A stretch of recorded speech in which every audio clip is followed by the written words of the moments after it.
예, 오늘 본문 우리 히브리서 2장 17절, 18절 말씀 중심으로 예수님이 사람의 대신 이유라는 제목으로 우리 함께 은혜를 나누기를 원합니다.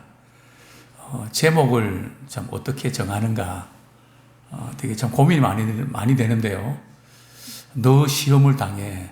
그 제목으로 사실 좀 바꾸고 싶은데 천천히 내용을 이렇게 볼 때는 왜 예수님이 사람이 되셨는가?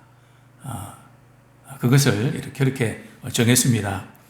자, 먼저 우리 히브리서 2장 17절 말씀 같이 읽겠습니다. 시작. 그러므로 그가 범사에 형제들과 같이 되심이 마땅하도다. 이는 하나님의 일에 자비하고 신실한 대제사장이 되어 백성의 죄를 속량하려 하심이라. 여기 보면 그러므로 그가 범사에 형제들과 같이 되심이 마땅하도다. 무슨 의미일까요? 예수님이 항상 형제들과 같이 되셨다 하는 이 의미는 예수님께서 인간의 몸을 입고 오셔서 우리와 같이 되셨다는 그런 뜻입니다. 이 자체만 보면 항상 우리와 같이 형제가 되셨다. 이게 무슨 뜻이지? 또 마땅하다는 또 무슨 뜻이지? 사실 성경 말씀을 이렇게 따져보면 이게 뭘까 궁금할 때가 참 많이 있는데요. 그래서 제가 오늘 제목을 예수님이 사람이 되신 이유, 예수님이 사람이 되셨는데 인간의 몸을 입고 오셨는데요. 어떠셨을까요? 하나님이신 그분이 사람의 몸을 입고 오실 때 어떤 느낌이셨을까요? 어떤 게 불편하셨을까요? 왜 꼭 그렇게만 하셔야 했을까요? 그 이유가 몇 가지가 있는데요. 첫 번째는 우리 16절, 14절, 15절 같이 읽겠습니다. 14절, 15절 시작. 자녀들은 혈과 육에 속하였음에 그도 또한 같은 모양으로 혈과 육을 함께 지니심은 죽음을 통하여 죽음의 세력을 잡은 자, 곧 마귀를 멸하시며 또 죽기를 무서워함으로 한평생 매여 종노릇하는 모든 자들을 놓아주려 하심이니. 자, 예수님께서 인간의 몸을 입고 오신 이유는 말이죠. 우리를 죽음에서 자유하게 하기 위해서, 죽음에서 벗어나게 하기 위해서. 그래서 사실은 우리 믿음의 사람들은, 물론 우리도 죽음 앞에서는 두려울 때가 있지만, 죽음이 끝이라 하면 두렵죠. 그래서 이 원수 마귀는 말이죠. 우리로 하여금 죽음의 공포를 가지고 우리를 유혹을 합니다. 그래서 예수님은 우리 십자가 지심으로 사망 권세를 깨뜨리셨죠.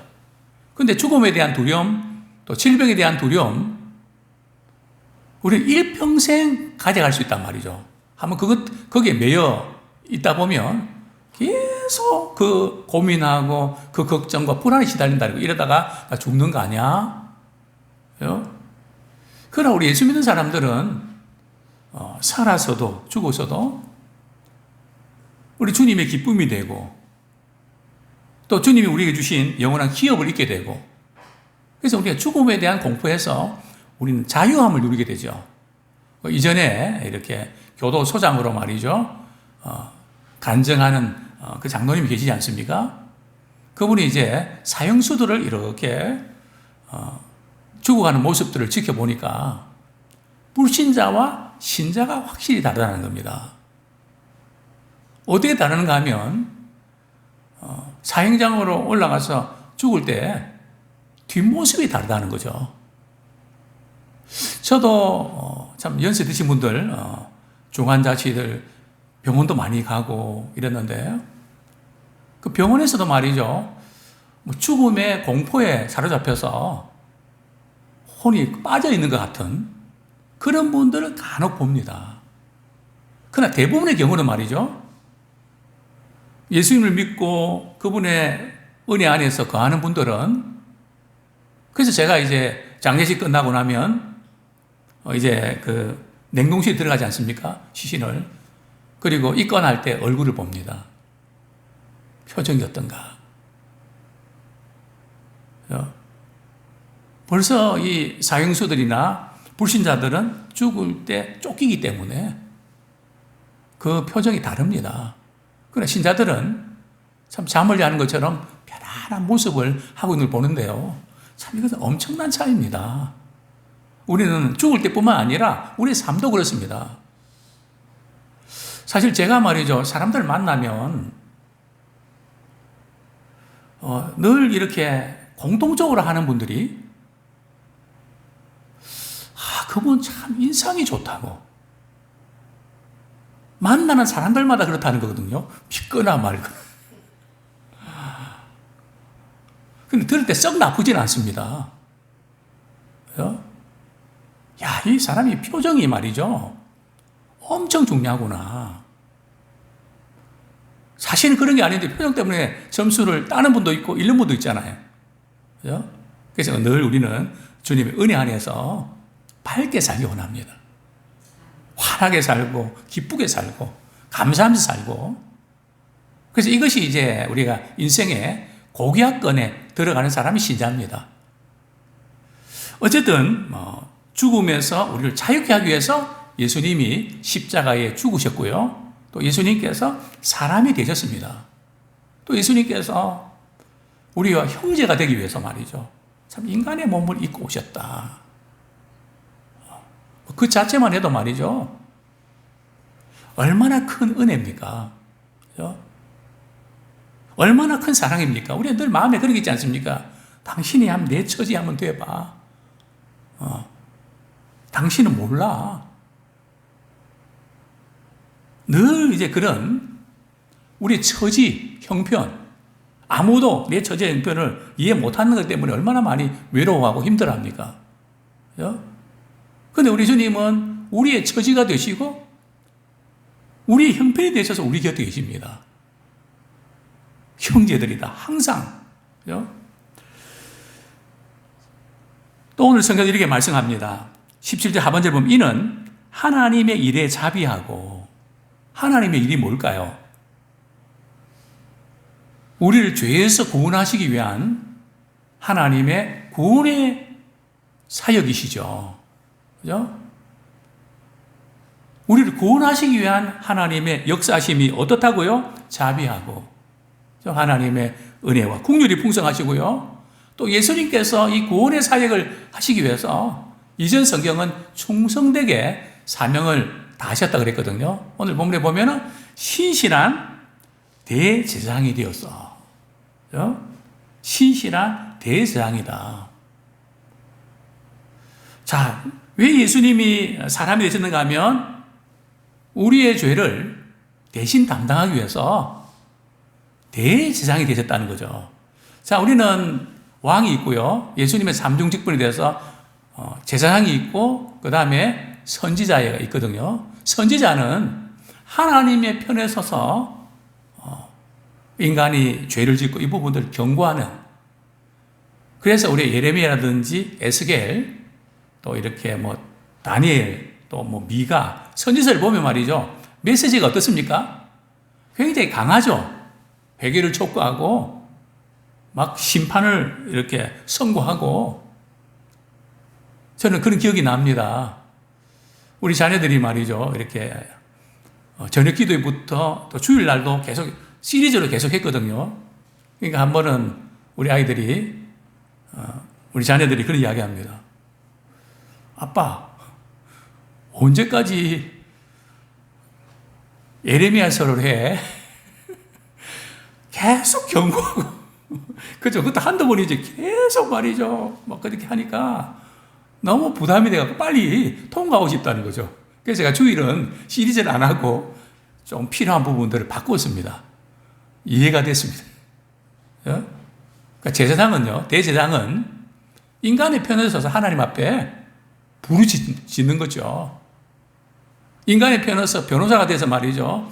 하나님 앞에서 죄를 사해달라고 기도하는 그 직분이 대재앙이거든요. 근데 오늘 본문에 보면 백성의 죄를 어떻게 했다고요? 속량하셨다. 이 속량했다는 의미가 뭘까요? 속량이란 말은 엄청난 빚을 졌는데요. 그것을 누군가 대신 다 갚아주셨다는 겁니다. 빚 한번 져본 적 있습니까? 매달 말이죠. 빚 독촉 때문에 가슴 졸이고, 저는 우리 부모님들이 참 이렇게 빚 때문에 얼마나 힘들어하는지 저는 옆에서 지켜봤습니다. 그죠? 돈이 주는 가시가 얼마나 아픈지, 또 우리 성도들 가운데도 그런 빚 때문에 우리 뭐 이렇게 돌아가셨으니까 우리 김신숙 집사님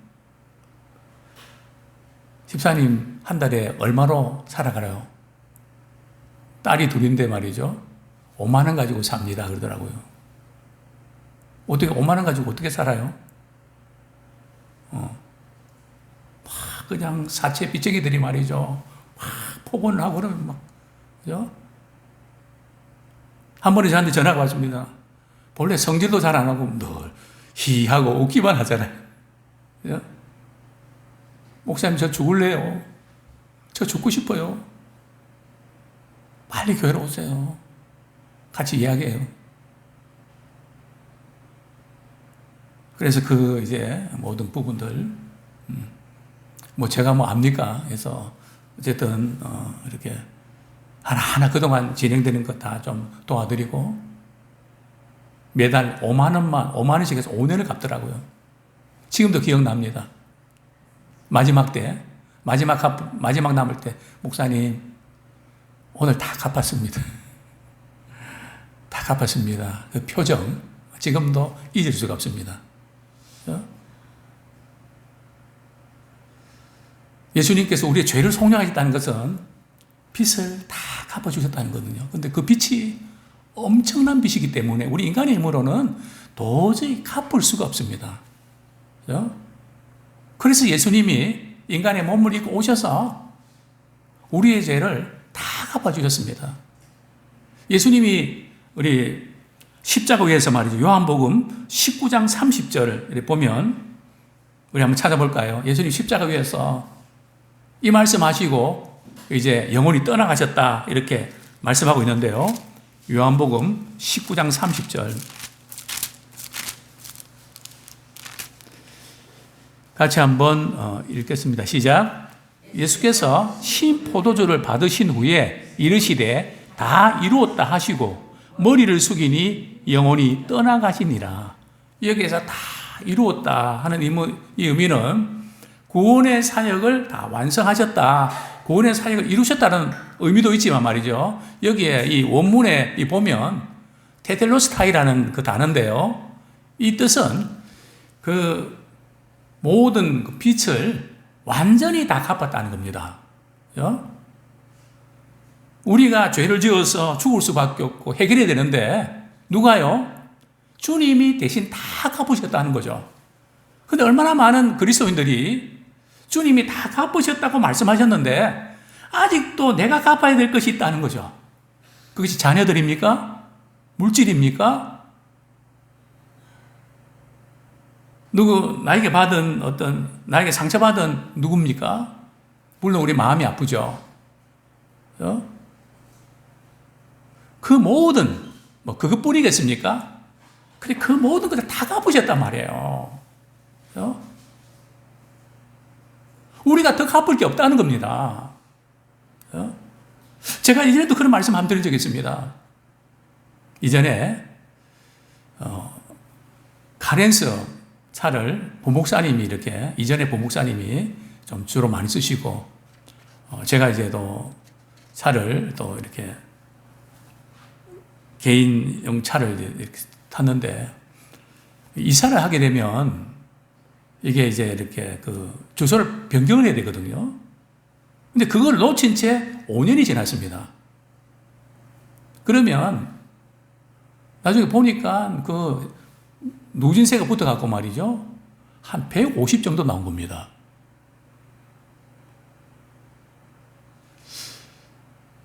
사실 지금도 뭐 저는 그렇게 합니다. 제가 만약에 딱지 끊잖아요. 그럼 제가 냅니다. 물론 본목사님 다른 분들은 교회에서 교회 일하다가 그럴 수도 있잖아요. 그죠? 그러나 제가 잘못한 것은 제가 내거든요.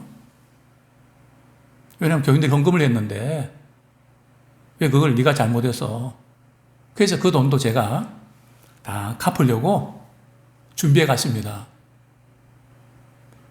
물론 기도했습니다. 하나님, 솔직히 말해서 좀 속상합니다. 교회 부담을 드릴 수 없어서 제가 개인적으로 묻는데, 물론 책임자가 저기 때문에 제가 물어야 되는 게 맞는데, 좀 이렇게 너무 속상합니다. 기도하고 갔거든요. 그래, 이제 그 담당자가 이렇게 서류를 내니까 5만 원만 내래요. 그래서 제가 물었죠. 지금 제가 고지받은 거는 150만 원인데 왜 갑자기 5만 원 됐으면 뭐가 잘못된 거 아니까 확인해 주십시오. 가만히 있으면 되는데. 그죠? 제가 2번인가 확인을 부탁드렸습니다. 아닙니다. 확인하십시오. 5만 원이 아니고 150만 원입니다. 그분이 짜증을 내더라고요. 제가 담당자인데 제가 확인하고 이야기하는데 왜 당신이 그러냐고. 알겠다고. 얼마나 기분이 좋은지. 우리가 지금 150만 원 낼고 5만 원 낸 것만도 감사한데 150만 원이 아니라 우리 평생 갚아도 못 갚을 그 모든 죄를 우리 주님이 십자가에서 다 갚으셨단 말이죠. 그래서 우리는 늘 그 은혜와 그 사랑을 기억하면서 감사하는, 우리가 아직도 갚아야 될 죄가 있다. 물론 우리가 책임져야 될 부분도 때로는 있습니다. 그러나 우리는 죄에 대한 형벌은 끝난 겁니다. 늘 말씀드렸지만 우리는 자꾸 내가 죄가 많아서 이런 일이 생기는 거 아니야, 그렇게 생각하면 안 되는 거예요. 그럼 예수님이 왜 십자가 지셨나요? 물론 우리가 잘못해서 그런 게 있죠. 그러나 그건 죄에 대한 형벌이 아니라, 이렇게 예를 들면 어떨까요? 우리 아이들이 말이죠, 잘못해갖고 사고를 쳤습니다. 부모님이 대신 거기에 대해서 그걸 다 갚아주셨습니다. 그런데 자녀가 말이죠, 계속해서 엄마, 정말 나는 죽어야 돼. 계속 만약에 그러면 말이죠, 한두 번은 그래도 뉘우치니까 기특하다 하지만 계속 그러면 말이죠, 어떤 기분일까요? 다만 그걸 통해서 앞으로 그렇게 하지 않고 그걸 좋은 기회로 삼아서 더 잘해라, 그런 뜻 아닙니까? 근데 우리가 왜 자꾸 우리가 자꾸 그렇게 형벌을 지어야 되고, 성경에 보면은 정죄함이 없다 그랬거든요. 언제입니까? 로마서 8장에 보면 그러므로 이제 지금 그리스도 예수 안에는 결코 정죄함이 없나니, 그죠? 생명의 성령의 법이 죄와 사망법에서 우리를 해방시켰다. 그래서 제가 8월 달부터 제가 이런 지금 교리 부분에서 너무 허약한 것 같아요. 툭툭 찔러 보면 회개 문제도 그렇고, 회개가 아무나 되나요? 용서받은 사람만이 회개가 됩니다. 우리는 회개해야 용서받는 거 아닙니까? 맞습니다. 그 부분은 이제 오후 시간에 제가 한번 그 부분 하나 찝어드릴 부분들을 좀 말씀드리고 싶은데요. 어쨌든 이렇게 변증막 올리고 지나고 싶은데요. 우리가 갚아야 될 그 죄를 주님이 다 속량해 주셨습니다. 그래서 우리는 이 부분에서 연장선에서 죄가 많아서 그래, 내가 이래서 그래, 절대 그러지 마세요. 그죠? 예수님이 우리의 죄 때문에 십자가에 저주를 받으사 우리를 저주에서 속량하셨다 그랬잖아요. 근데 왜 자꾸 우리는 저주스러운 생각에 매이냐고요. 다만 우리는 그렇게 받지 말고 내가 이 일을 통해서 깨닫고 더 주님 닮아가고 더 다듬어지고 더 주님 사랑하는 기회로 삼아야 되겠다, 그렇게 하십시오. 또 한편으로 말이죠, 이 마귀 새끼가 나를 막 그런다고 그러지도 마십시오. 마귀가 섭섭해합니다.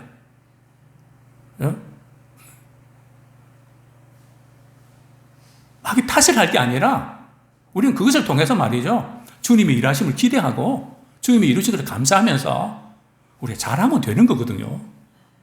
그걸 이상하게 그냥 해서 뭐가 이래서 이렇다 뭐 그런 믿음 없는 쪽으로 자꾸 해석을 하고 주님이 십자가 못 박아서 끝난 걸 가지고 자꾸 이렇게 되씹는단 말이죠.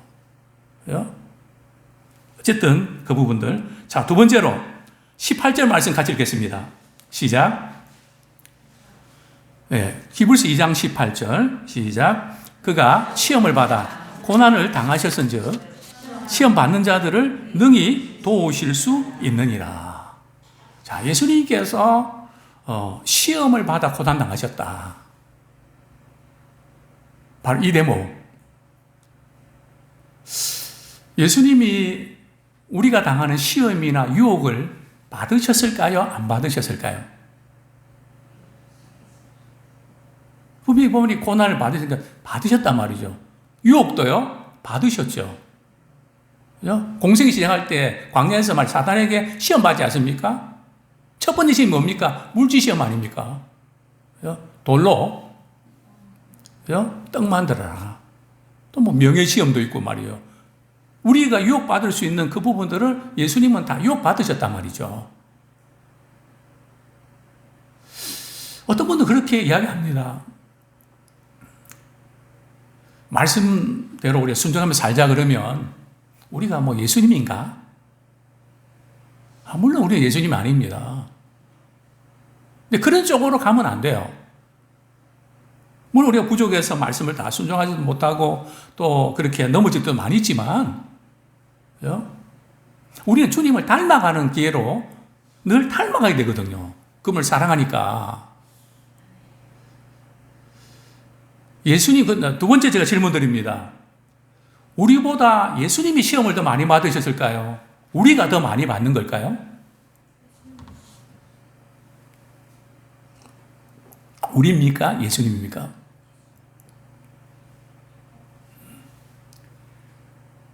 어려운 질문이죠.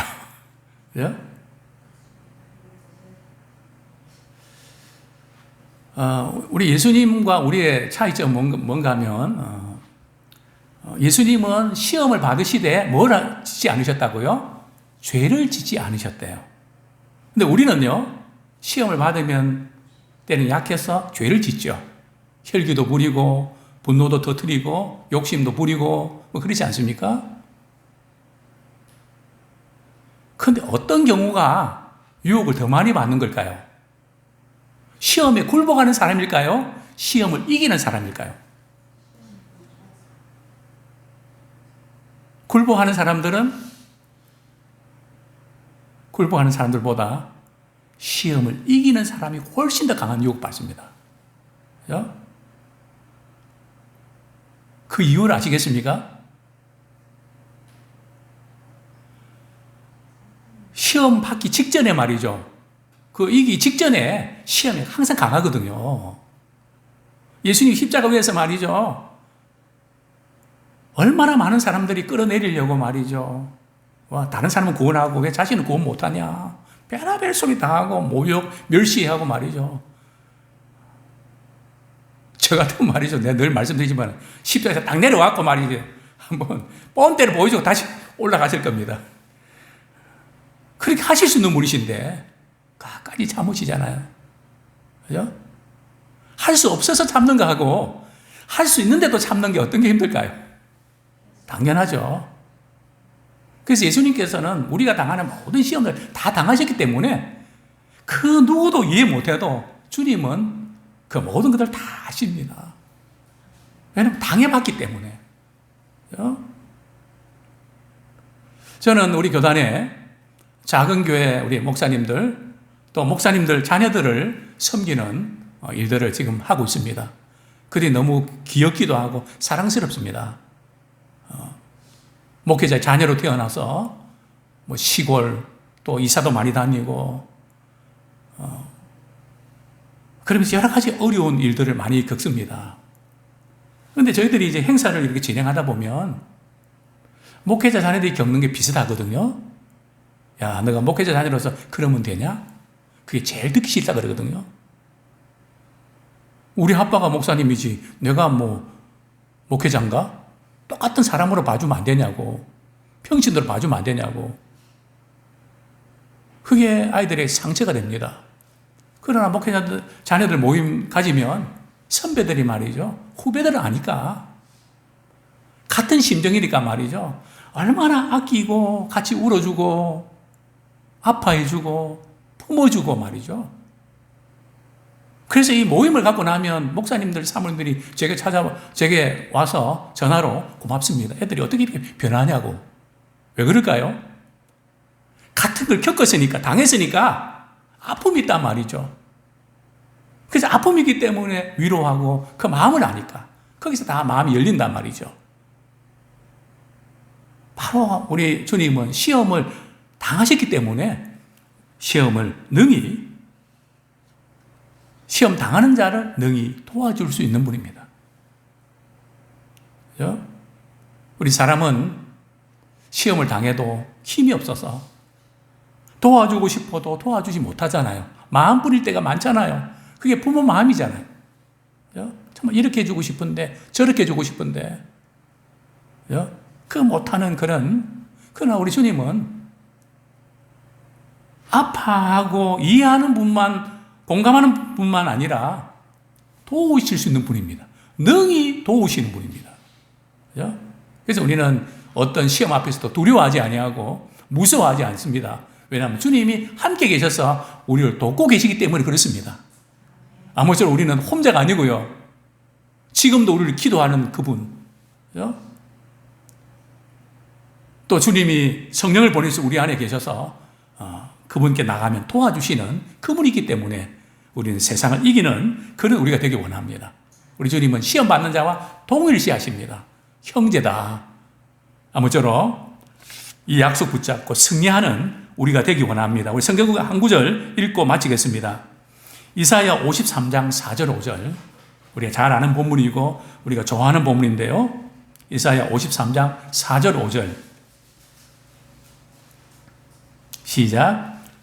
그는 실로 우리의 질고를 지고 우리의 슬픔을 당하였거늘 우리는 생각하기를 그는 징벌을 받아 하나님께 맞으며 고난을 당한다 하였노라. 그가 찔림은 우리의 허물 때문이요 그가 상함은 우리의 죄악 때문이라. 우리는 평화를 누리고 그가 채찍에 맞음으로 우리는 나음을 입었도다.